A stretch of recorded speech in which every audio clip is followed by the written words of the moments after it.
के लिए ओम नमः सिद्धेभ्यः। ओम नमः सिद्धेभ्यः। ओम नमः सिद्धेभ्यः। ओंकारं बिन्दुसंयुक्तं नित्यं ध्यायन्ति योगिनः। कामदं मोक्षदं चैव ओंकाराय नमो नमः। मंगलं भगवान् वीरो मंगलं गौतमो गणी मंगलं कुन्दकुन्दाद्यो जैनधर्मोऽस्तु मंगलम्। अज्ञानतिमिरान्धानां ज्ञानाञ्जनशलाकयः चक्षुरुन्मीलितं येन तस्मै श्रीगुरुवे नमः।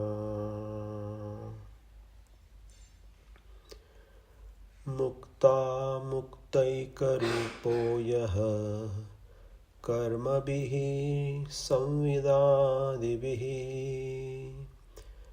अक्षयं परमात्मानं ज्ञानमूर्तिर्नमामि तम्।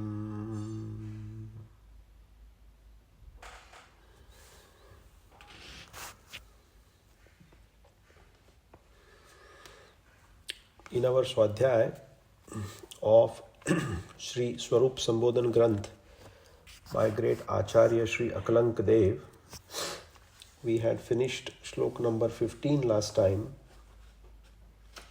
where we had talked about how it is important for a person, for a sadhak, to ensure that their internal and external causes that are responsible for the liberation and how that takes place, and how one needs to also make sure that a proper Dravya, Kshetra and Kal is also available, or the effort is made to make it possible to be in such a place where such kind of devotion and such kind of pursuit can be undertaken.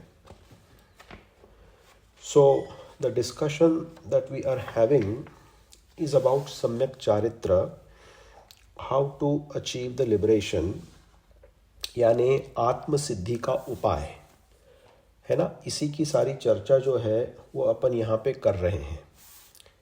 So after 15, today's topic we are going to focus on shlok number 16, that is, you can see on the screen here. So in the same vein as in the last shlok number 13, 14 and 15, Acharya is going to further state what is it that actually is to be done, right, as part of internal and external causes that are available, and then after taking a refuge of those, what is it that one needs to do. यानी अंतरंग और बहिरंग कारणों का उपाय मिलने के प्राप्त होने पर आपको क्या करना है, यानी आत्मलब्धि का उपाय क्या है, तो इसी की सारी चर्चा है. तो इसी के भीतर देखिए श्लोक नंबर 16 के भीतर आचार्य क्या कहते हैं.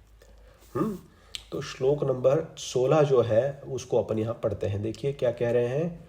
इतिदं सर्वमालोच्य सौस्थे दहुस्थिते च शक्तितः आत्मनो आत्मानं भावये नित्यं रागद्वेष विवर्जितम.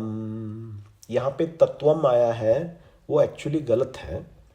तत्वम यथार्थ रूप से योग्य लगता नहीं है. बाकी के सभी शास्त्रों के भीतर जो यहाँ पे श्लोक आया है वह आया है आत्मानं भावये नित्यम रागद्वेष विवर्जितम. भावये तत्वम नहीं, भावये नित्यम रागद्वेष विवर्जितम, ऐसा अपने को यहाँ पे लेना है.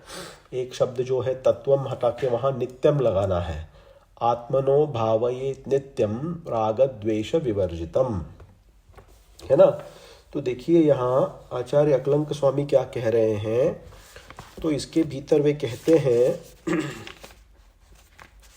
एक मिनट, हाँ, इसके भीतर वे कहते हैं कि ईतिदम, यानी इस प्रकार से, किस प्रकार से, पूर्व में कहे हुए प्रकार से, अर्थात अंतरंग कारण, उपादान कारण, बहिरंग कारण, निमित्त कारण तथा द्रव्य क्षेत्र कालादि की प्राप्ति होने से, यहाँ पे कहते हैं इस प्रकार से यह सब जो पूर्व में कहा गया है उसकी यहाँ पे कहते हैं सर्व आलोच्य, आलोचना पूर्वक यानी विचार पूर्वक, आलोच्य पूर्वक अर्थात विचार पूर्वक यानी गुण और दोषों का विचार करते हुए साधक को ये सब करना पड़ेगा ना।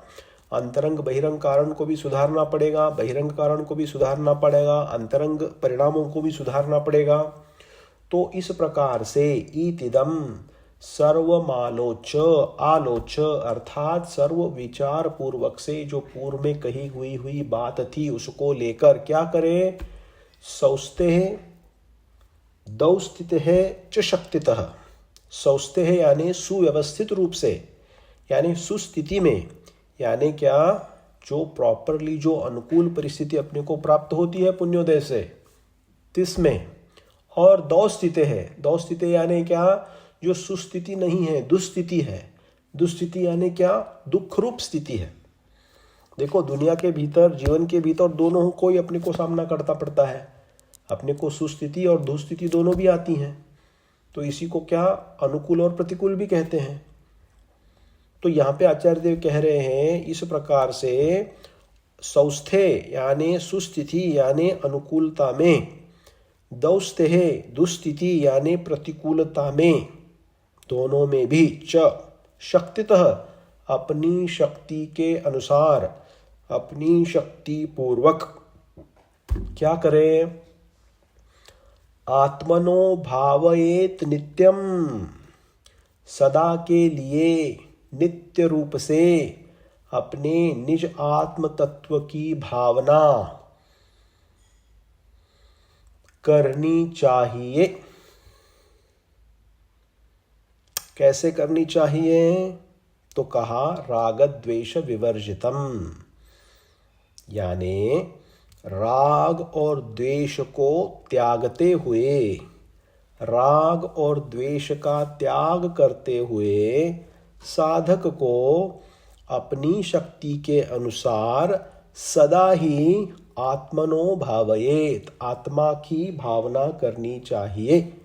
आत्मनम भावयेत, और किसमें, अनुकूलम प्रतिकूलम, सौस्थे है दुस्थिति है, यानी सुस्थिति के अंदर और दुस्थिति के अंदर, यानी अपने जब अच्छे काल चल रहा है उसमें भी और बुरा टाइम आता है उसमें भी। इन सभी के अंदर जो प्रेरणा हमें प्राप्त है वह प्रेरणा प्राप्त है कि आत्मा की भावना करनी चाहिए, है ना। तो ये इसका शब्दार्थ हुआ। तो इसको अपन थोड़ा विशद रूप से इसका जो अभिप्राय है, जो भावार्थ है, उसको अपन यहाँ पे समझने का प्रयास करते हैं, है ना। तो देखिए विषय जो है, यह विषय अपना सम्यक चारित्र का विषय है। तो सम्यक चारित्र का विषय जब आता है और उसके अंदर जब भावना शब्द का प्रयोग किया जाता है, तो भावना का अर्थ ये नहीं है कि मन में सिर्फ सोचना, यद्यपि भावना का अर्थ ये भी एक होता है। भावना का अर्थ यहाँ पे लेना है to put in practice, to actually implement, to actually implement. तो क्या इम्प्लीमेंटेशन की बात कर रहे हैं, आत्मानं भावयेत नित्यम, आत्मा की भावना निरंतर करनी चाहिए। तो आत्मा की भावना निरंतर करनी चाहिए मतलब क्या करना चाहिए, अर्थात सदा निरंतर आत्मचिंतन करना चाहिए। आत्मा का चिंतन करना, आत्मा का अभ्यास करना, आत्मा का ध्यान करना। यहाँ आत्मनं भावयेत शब्द का अर्थ मात्र भावना नहीं है, भावना रूप यानी सिर्फ सोचना रूप नहीं है, लेकिन उससे भी बढ़कर कुछ और है। तो क्या है? तो कहते हैं आत्मचिंतन करना। आत्मचिंतन किस जाति का? तो कहते हैं ध्यान रूपी आत्मचिंतन। और वह तभी हो सकता है जब अपन राग और द्वेष को त्याग दें। राग और द्वेष के रहते हुए यथार्थ रूप में साधक जो है वह आत्मा के ध्यान में लग सकता है क्या? क्योंकि चित्त अपना बार बार भटकता है ना? तो उस चित्त को टिकाए रखने के लिए अपने को क्या करना पड़ेगा? तो कहते हैं राग और द्वेष को त्याग करना पड़ेगा। और सबसे महत्वपूर्ण बात है कि पूर्व में कहे हुए जो अंतरंग कारण बहिरंग कारण, मतलब अंतरंग छैतप बहिरंग छैतप, इन सभी को लेकर के आत्मा की भावना करें, अर्थात आत्म ध्यान में स्थित हो जाए। ये इसका एक्चुअली अर्थ है। आत्म ध्यान में स्थित होने की बात कर रहे हैं। और ऐसी जो व्यवस्था होती है वह साधक के जीवन में क्या कह रहे हैं कि भाई तुम्हारे जीवन के भीतर प्रतिकूल परिस्थिति भी आती है, अनेक प्रकार की विपदाएं आती है, दुख आता है, कष्ट आते हैं। उन सभी दुखों में, कष्टों में, विपदाओं में आत्मा की भावना, आत्मा का चिंतन छोड़ना नहीं चाहिए। बहुत महत्वपूर्ण बात है। और साथ में कह रहे हैं अगर अनुकूल स्थिति होती है तो अनुकूल में भी नहीं छोड़ना चाहिए। मतलब क्या कि यहाँ पे कह रहे हैं कि समता रूपी परिणाम को प्राप्त होते हुए अनुकूलता और प्रतिकूलता, समता का अर्थ क्या है? अपन ने जो समता शब्द समझा हुआ है आगम के भीतर, वह समता क्या है? तो देखो वह समता एक तो जब ध्यान की अपेक्षा से वर्णन किया है, एक श्रद्धान की अपेक्षा से है, और एक ध्यान की अपेक्षा से जो वर्णन किया हुआ है वह समता कैसी है? तो कहते हैं दुखे सुखे वैरिणी बंधु वर्गे योगे वियोगे भवने वनेवा। सुख में दुख में, भवन में वन में, शत्रु में मित्र में, सभी के भीतर क्या? राग और द्वेष को त्याग कर निराकृता शेष ममत्व बुद्धे, मेरी अंतर में जो परद्रव्यों के प्रति ममत्व भाव पड़ा हुआ है, मोह भाव पड़ा हुआ है, मूर्छा पड़ी हुई है, उसको त्याग करके मैं समता को प्राप्त होता हूं। देखो, एक समता रूपी शब्द को जानना एक चीज है और समता को पाना अलग चीज है। ध्यान से सुनना, दोनों में बहुत अंतर है। समता को जानने के लिए पहले समता का स्वरूप अपने को समझना पड़ेगा कि समता आगम के भीतर किसको कहा हुआ है, और उसको जानने के पश्चात उसको पाने का प्रयास करना चाहिए। तो खाली बैठ के सोचने से अपन प्राप्त इसको कर सकते हैं क्या? तो नहीं कर सकते हैं। इसके लिए भी पुरुषार्थ आवश्यक है। कैसा पुरुषार्थ? तो कहते हैं ध्यान रूपी पुरुषार्थ। ध्यान रूपी पुरुषार्थ, और ऐसा पुरुषार्थ जो मुनिराज करते हैं मुख्य रूप से। ये सारा वर्णन मुनिराज की अपेक्षा से है।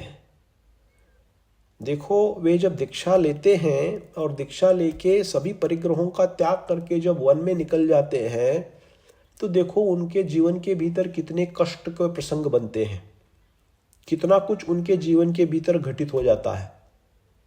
लेकिन ऐसा होते हुए भी वे अपने मार्ग से विचलित नहीं होते। मतलब क्या कि भाई उनको कोई गाली दो, उनको कोई प्रशंसा करो, उनको कोई अच्छा बोलो, उनको कोई बुरा बोलो, उनको फर्क नहीं पड़ता है। यही मुनिराज की समता है। इसी को समता भाव कहा हुआ है। जो अपने में श्रावक में अल्प रूप से हो सकती है समता, लेकिन मुनि जैसी समता अपने में नहीं होती है। तो ऐसी समता को पाने की यहां बात हो रही है। तो इसीलिए आचार्य देव कहते हैं सौस्ते सुस्थिते है, सौस्ते है दौस्थिते है, यानी सुख में भी और दुख में भी, अनुकूल परिस्थिति में भी और प्रतिकूल परिस्थिति में भी क्या करना चाहिए? आत्मा का चिंतन, आत्मा का ध्यान रूप अवस्था प्राप्त करके राग द्वेष को त्याग कर आत्मा में ही अपने चित्त को लगाना चाहिए। इसी से आत्म तत्व की प्राप्ति होगी, इसी से समता भाव अपना जो है वह प्रकट होगा।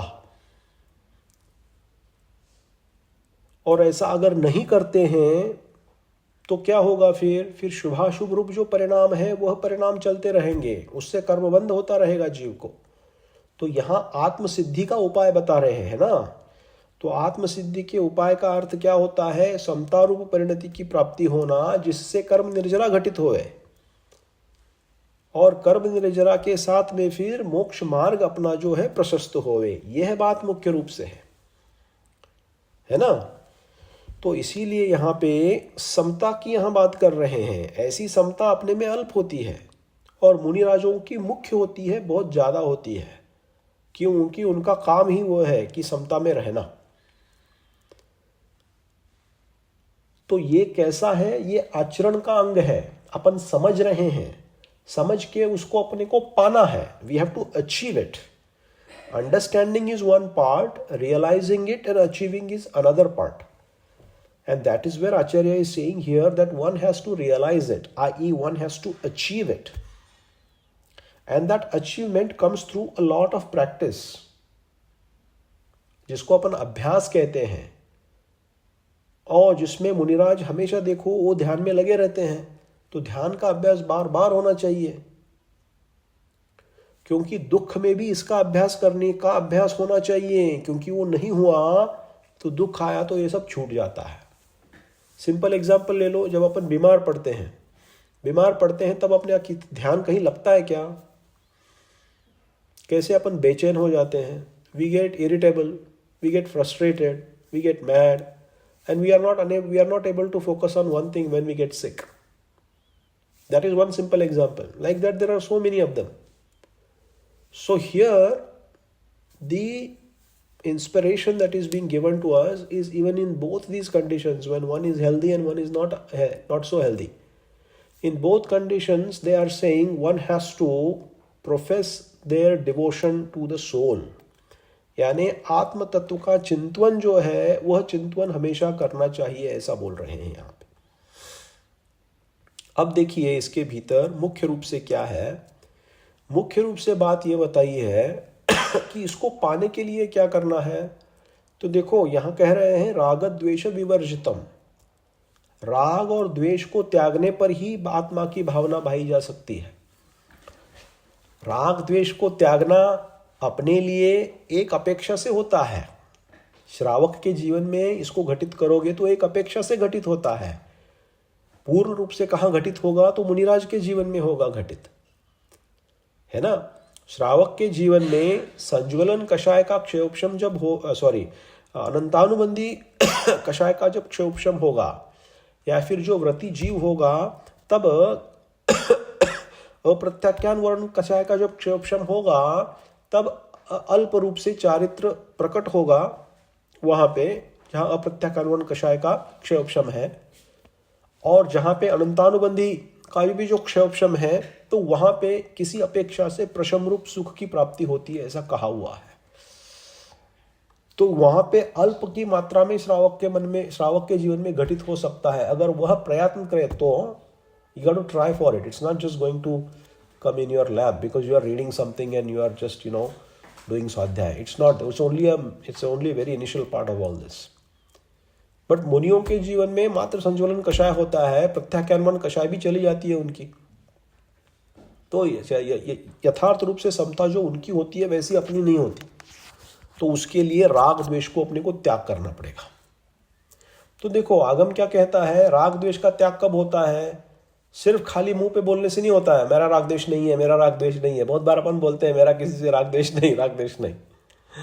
अपन बोलने में तो आता है, अपने में नहीं आता है क्या बोलने में? और भावना अच्छी है, भावना वही होनी चाहिए कि अपना राग द्वेष किसी से नहीं हो। कौन सी जाति का? अप्रशस्त रूप का, अप्रशस्त रूप राग द्वेष नहीं हो। लेकिन जीवन में एक्चुअली ऐसा होता है क्या? तो ऐसा नहीं होता है जीवन में।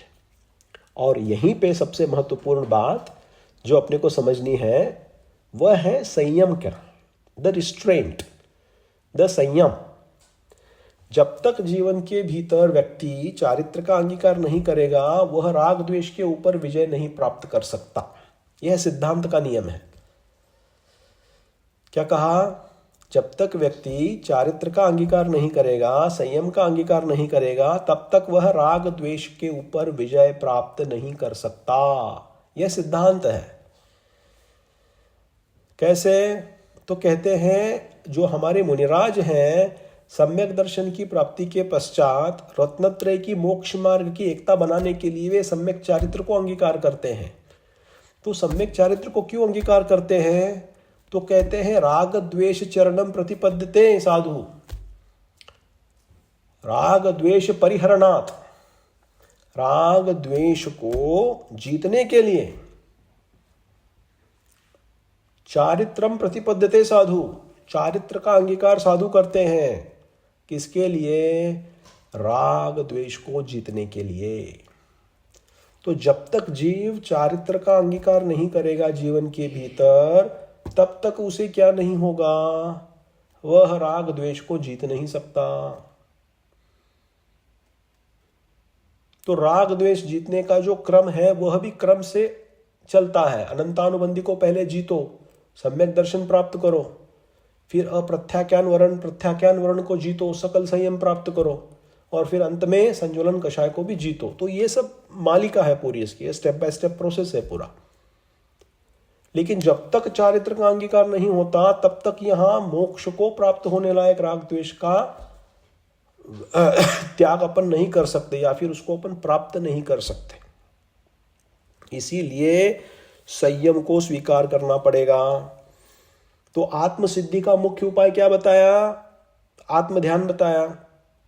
आत्मनम भावयेत नित्यम, नित्य तुम आत्म की भावना करो, यानी क्या करो? तप रूपी साधना करो, ध्यान करो। अब वह ध्यान जो है वह संयम के बिना प्राप्त नहीं होता, संयम का अंगीकार करना पड़ेगा। और संयम जो है वो व्रतों का अंगीकार किए बिना प्राप्त नहीं होता। आई बात समझ में?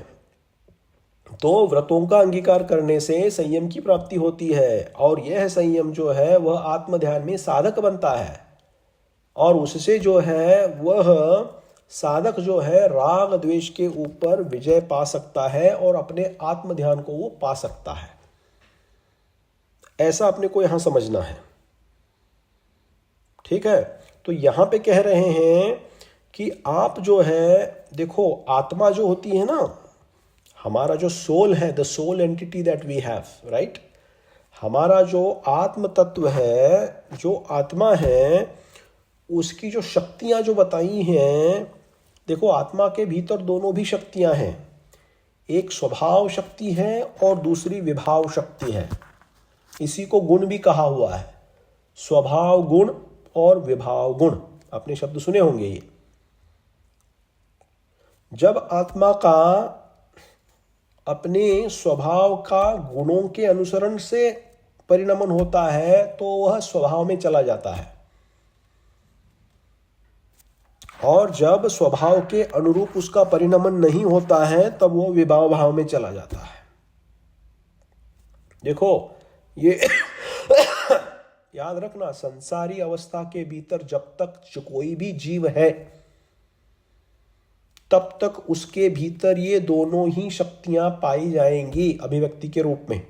स्वभाव शक्ति भी है और विभाव शक्ति भी है, यानी स्वभाव गुण भी है और विभाव गुण भी है।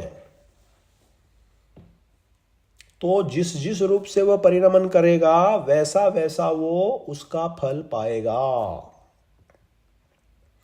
जब तक वह विभाव रूप परिणमन कर रहा है तब वह आचार्य देव कहते हैं ये अज्ञान रूप भाव परिणमन है।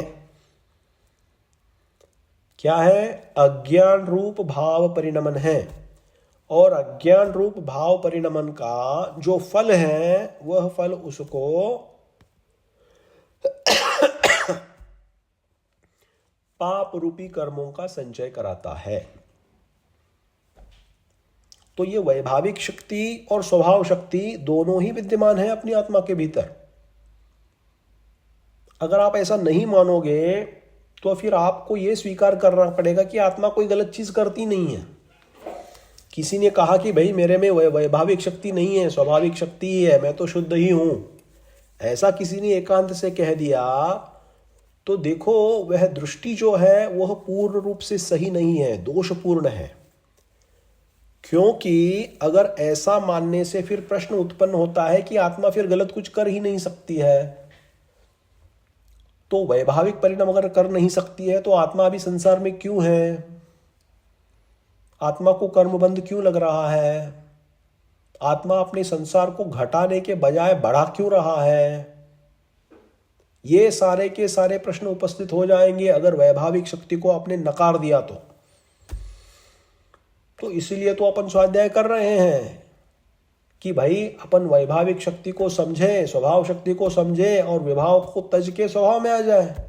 इसीलिए तो सारी कसरत है स्वाध्याय की, इसीलिए तो ये देशना है भगवान की, इसीलिए तो सप्त तत्व कहे, षड द्रव्य, 5 अस्तिकाएं, सप्त तत्व, 9 पदार्थ, ये सब कहने की क्या आवश्यकता है? इसका सब एंड जो पर्पज है वो सब क्या है? एंड पर्पज यही है कि विभाव भाव को तजना है और स्वभाव भाव को प्राप्त होना है। तो जब तक विभाव भाव अपने को स्वभाव भाव लगे तब तक इस जीव का कल्याण नहीं हो सकता। जब तक विभाव भाव अपने को स्वभाव भाव लगे तब तक इसका कल्याण हो नहीं सकता। कल्याण कब शुरू होगा? कल्याण तब शुरू होगा जब उसको ये पता चले कि विभाव भाव का स्वरूप क्या है और उसके परिणाम क्या होते हैं तथा वो दोष रूप क्यों है। जब तक हम इसको विभाव भाव को अपना दोष जब तक अपन समझेंगे नहीं तब तक इसको त्याग करने की प्रेरणा और त्याग करने का पुरुषार्थ जो है वह अपने से कभी घटित नहीं होगा क्या? इसीलिए छेड़ालाकार ने लिख दिया, क्या कहा उन्होंने? बिन जाने ते एक्सक्यूज मी, बिन जाने ते दोष गुणन को कैसे तजिए गहिए। अरे भाई, बिना गुणों को, दोषों को समझने के बगैर कोई व्यक्ति कैसे गुणों को स्वीकार कर सकता है और दोषों का त्याग कर सकता है? तो अनादिकाल से जीव की यह मिथ्या भ्रांति बैठी हुई है कि वैभाविक शक्ति ही, वैभाविक गुण ही मेरे स्वभाव गुण हैं और इसी के कारण उसमें परिणमन करने से वह उनको सुख की भ्रांति उसको प्राप्त हुई है कि यही मेरा स्वभाव है, मेरे को ऐसा ही करना चाहिए। तो क्या है वो वैभाविक परिणाम? तो कहते हैं मिथ्यात्व, असंयम, राग, द्वेष, 9 कषाय और मुख्य कषाय क्रोध, मान, माया, लोभ रूप परिणत करना। आपको बताओ, आप क्रोध, मान, माया रूप परिणमन करने में मजा आता है कि नहीं? क्यों मजा नहीं आता? अरे भैया, मजा आता है इसलिए दुनिया चल रही है। मजा नहीं आता तो सारे सिद्ध भगवान हो जाते। मजा इसमें नहीं आता तो सारे सिद्ध भगवान हो जाते। तो राग द्वेष को जीतना इतना इजी नहीं है। और सबसे मुख्य बिंदु यही है कि वैभाविक परिणमन को अपने स्वभाव परिणमन जान लिया है। क्रोध, मान, माया, लोभ परिणाम करना, परिग्रह का परिणाम रखना, भय, शोक, जुगुप्सा, त्रिवेद, नपुंसक वेद सब 9 कषाय हैं। इस रूप से परिणमन करना अपने को अच्छा लगता है क्योंकि उसमें अपने को सुख की भ्रांति बैठी हुई है। तो अपने जीवन के भीतर जो कुछ भी कार्य चल रहे हैं वे वैभाविक परिणाम रूप से काम चल रहे हैं। तो जब तक हम इनको दोष को दोष नहीं जानेंगे तब तक इनको त्यागने का परिणाम अपने में आएगा नहीं। तो जीव का कल्याण तब से शुरू होगा जब वो जानेगा कि ओहो, मुझे क्रोध करना योग्य नहीं है, ये मेरा विभाव भाव है। उत्तम क्षमारूप परिणमन करना मेरा स्वभाव भाव है। अगर मैं तीव्र लोभी होकर जीवन के भीतर परिणत हो रहा हूं तो कभी फुल स्टॉप लेके कभी 1 मिनट ये करके सोचना चाहिए कि मैं कर क्या रहा हूं। लोभ रूप परिणमन करना क्या मेरा स्वभाव भाव है कि विभाव भाव है? ठीक ऐसे ही सारा गणित जो है यह कषाय भाव में लगा लेना। और ये जो कषाय भाव है, ये कषाय भाव ही आत्मा का वैभाविक परिणमन है, अर्थात विभाव गुण है, विभाव गुण है, अर्थात विभाव शक्ति है। और इस विभाव शक्ति के कारण ही वह संसार को बांध रहा है, अर्थात कर्मबंध कर रहा है। अगर हम ऐसा नहीं माने तो फिर कर्मबंध कैसे होगा, आश्रव कैसे घटेगा, बंध कैसे घटेगा, फिर बंध के जो कारण है वो कैसे घटेंगे? तो अर्थात ये सब इसीलिए हो रहा है।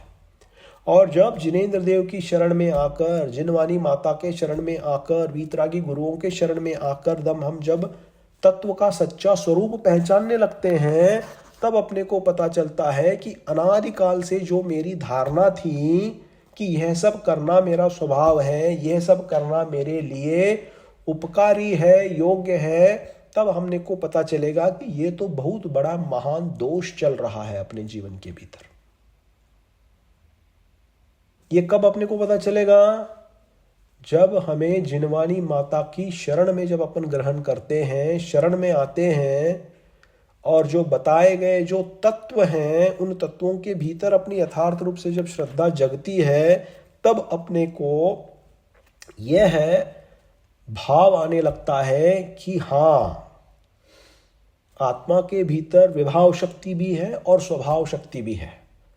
तो मुझे क्या करना योग्य है? तो मुझे मेरा पुरुषार्थ ऐसा होना चाहिए कि विभाव को तजकर मैं स्वभाव की ओर जाऊं, अर्थात अपनी अपनी भूमिका के अनुसार मैं क्या करूं? मिथ्यात्व का त्याग करूं और क्रोध, मान, माया, लोभ को घटाऊं जीवन के भीतर। जितना जितना हम इन कषाय भावों को घटाएंगे, उतना उतना हम अपने स्वभाव के अनुसार परिणमन करने लगेंगे। और यही गुण है, यही गुण रूप परिणमन है। और जैन धर्म का जो अपना सार है, वह सार यही है, भेद विज्ञान के आधार से गुणों को प्राप्त करना और दोषों को तजना। जब तक दोषों को नहीं तजेंगे तब तक गुणों की प्राप्ति नहीं होगी। जब तक गुणों का आधार नहीं लेंगे तब तक जो अपने दोष है वह दोष मिटने नहीं वाले हैं। तो इस प्रकार से इन दोनों के बीच ऐसा संबंध है। और इस सब के भीतर जो अपनी धारणा जो चल रही है, वह धारणा क्या चल रही है कि मात्र कर्मों से ही मेरा सब कुछ गलत नहीं हो रहा। जीवन के भीतर जो मेरा कुछ गलत हो रहा है, देखो कर्म एक कारण है, लेकिन कर्म सर्वथा कारण नहीं है। उसके पीछे चलने वाला जीव का अज्ञान भाव जो है, वही तो वैभाविक परिणमन है। जब तक हम स्वभाव भाव में आएंगे नहीं तो ज्ञान रूप परिणमन नहीं होगा अपना। तो सारा का सारा दोष मात्र कर्मों के ऊपर थोप के चलने नहीं वाला है, क्योंकि कर्म किसने बनाया है? कर्म जीव नहीं बनाया ना। कर्म किसी ने और ने लाके दिया क्या अपनी झोली में? Has somebody gifted karmas to us? Who is the creator of this karma? Jainism believes in the creation of one's own destiny. We create our own destiny and we destroy our own destiny. We create our own future, we destroy our own future. That is the whole basis of this. So whatever we are getting now is the result of our past deeds. So that is why we are the masters or the architects of our own destiny, good or bad. That is the fundamental principle here. Right? So nobody has given karma to us but ourselves. We have done it in the past lives. But beyond that, what else is also responsible for for going into a manifestation of the qualities that are other than the self. यानी वैभाविक परिणमन के लिए कारण क्या है? तो जीव का अज्ञान भाव है। और यह अज्ञान भाव क्या है कि स्वभाव भाव की पहचान नहीं होना, यही बड़ा अज्ञान है। और जब तक हम जिनवानी की शरण में नहीं आते हैं तब तक हमें पता नहीं चलने वाला है कि विभाव शक्ति क्या है, विभाव परिणमन क्या है, स्वभाव परिणमन क्या है, दोष क्या है, गुण क्या है, सत्य क्या है, असत्य क्या है, धर्म क्या है, अधर्म क्या है। ये सब जो है अज्ञानी व्यक्ति को ज्ञात नहीं होता। जब तक अपन जिनवानी का स्वाध्याय नहीं करेंगे, वस्तु तत्व को जब तक हम नहीं समझेंगे, तब तक इन सब चीजों का ज्ञान अपने को कभी प्राप्त नहीं होगा भाई। तो इसीलिए तो ये सारी कसरत है, इनको समझ के सिर्फ रुकना नहीं है, फिर क्या करना है? You have to actually realize it. That means you have to actually achieve it. That means you have to put something in practice to be able to achieve these qualities. और जब ऐसा होता है तो यहाँ आचार्य देव कहते हैं कि संयम को अंगीकार कर कर राग द्वेष का त्याग करते हुए अपने को अपनी आत्मा की भावना भानी है, आत्मचिंतन करना है। तो आत्मचिंतन करना मतलब क्या करना है? आत्मचिंतन का अर्थ यहां क्या लेना है? तो कहते हैं कि अपने शुद्ध आत्म तत्व का शुद्ध रूप परिणमन करना। मतलब क्या करना कि मैं कैसा हूं? तो देखो, अमित गति आचार्य देव ने भावना द्वात्रिंशतिका लिखी हुई है। ये भावना द्वात्रिंशतिका जो है वह ध्यान के रूप में, प्रतिक्रमण के रूप में, आलोचना के रूप में, इन सभी के रूप में पढ़ा जाता है। तो उसके भीतर वे कहते हैं आत्मानमात्म्य वलोक्य मानस्त्वम ज्ञान दर्शनमयो विशुद्ध। मैं कैसा हूं? तो जो ध्याने वाला व्यक्ति है, जो ऐसी आत्मा की भावना करने वाला है, उसका ध्यान क्या चलता है? तो कहते हैं मैं अपने ही आप को अपने में ही देखने वाला हूं। कैसे? तो कहते हैं विशुद्ध ज्ञान और दर्शनमयी मेरा जो स्वभाव भाव है, स्वभाव शक्ति है, उसको ही मैं अपने में अपने को देखता हूं कि मैं विशुद्ध हूं। और इस प्रकार से एकाग्र चित्त खलु यत्र तत्र स्थितोपि साधुर लभते समाधिम, ऐसा कहा हुआ है। यानी इस प्रकार से एकाग्र चित्त होकर साधु जब ध्यान करते हैं तो वह समाधि अर्थात शुद्धोपयोग को प्राप्त होते हैं, कहीं पे भी फिर वो रहो। यानी अनुकूल परिस्थिति में, प्रतिकूल परिस्थिति में, सब में जो है वह ऐसा उपयोग अगर लगाएं तो वह ऐसे ध्यान को वो प्राप्त कर सकते हैं जैसे आचार्य देव यहाँ कह रहे हैं, राग द्वेष विवर्जितम आत्मनम भावये नित्यम। यानी ध्यान रूपी अग्नि के माध्यम से ऐसे अपने को ध्यान करना है कि मेरा स्वरूप कैसा है। तो उसमें क्या क्या शब्द आते हैं, फिर क्या क्या स्वरूप आता है? तो आचार्य देव वापस कहते हैं, अमित गति आचार्य, एकह सदा शाश्वतिको ममात्मा, मैं निज शुद्धात्म तत्व कैसा हूं? मेरी आत्मा हमेशा सी अकेली है, एक रूप है, नित्य स्वरूप है, शाश्वतिको शाश्वत है, इसका कभी भी विनाश नहीं होता। इसके रूप बदल सकते हैं, पर्याय बदल सकती है, गतियां बदल सकती है, शरीर बदल सकता है, योनियां बदल सकती हैं, लेकिन उसका अस्तित्व जो है वह हमेशा रहेगा। It's always be in existence. तो यह क्या कह रहे हैं? वह नित्य स्वरूप है, शाश्वतिको। और कैसा? विनिर्मल, यानी निर्मल स्वभाव का धारण करने वाला निजात्म तत्व एवं ज्ञान स्वरूपी साधिगम स्वभाव। साधिगम स्वभाव मतलब यानी ज्ञान स्वरूप आत्मा है, ज्ञान रूपी आत्मा है। और इससे भिन्न क्या? बहिर्भवा संत्य परे समस्ता, बहिरंग में दिखने वाले समस्त अपना शरीर, राग द्वेष जो भाव है वह सब क्या है? तो कहते हैं कर्म भवा। कर्मोदय से उत्पन्न ये सारी व्यवस्था है। बहिरंग कर्म रागादि से उत्पन्न ये सब कर्म जनित भाव हैं। ये मेरे स्वतः के न शाश्वता न स्वकीया, अर्थात मेरे जो स्वभाव भाव के जो गुण हैं वह ये नहीं है। यानी इस जाति के अंतरंग की जो ध्यान रूप परिणति है, वह ध्यान रूप परिणति यहाँ पे आचार्य देव कहते हैं कि ऐसा आत्मनोम भावयेत, इस प्रकार की आत्मा की भावना यानी आत्मचिंतन अर्थात आत्म ध्यान करना चाहिए। तो ऐसा करके राग द्वेष को त्याग करके अनुकूल प्रतिकूल परिस्थिति में जो समता रखते हैं उन्हीं की कर्म निर्जरा होती है। और वह कर्म निर्जरा साक्षात संसार की स्थिति को घटाती है और मोक्ष को प्रदान करती है ना। तो ये यहाँ पे भावना है। आगे ऐसी ही प्रकार से आगे आचार्य देव जो है 17-18 सभी श्लोकों के भीतर विभिन्न बातों को जो चारित्र के लक्षण हैं तथा आत्मसिद्धि के जो उपाय हैं, जो कारण हैं, उनको सब कहेंगे अभी, है ना।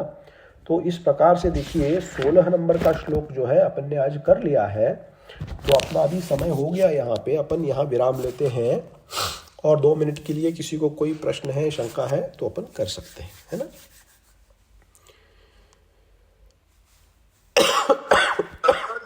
जैनम जय दुशासनम, जैनम जय दुशासनम।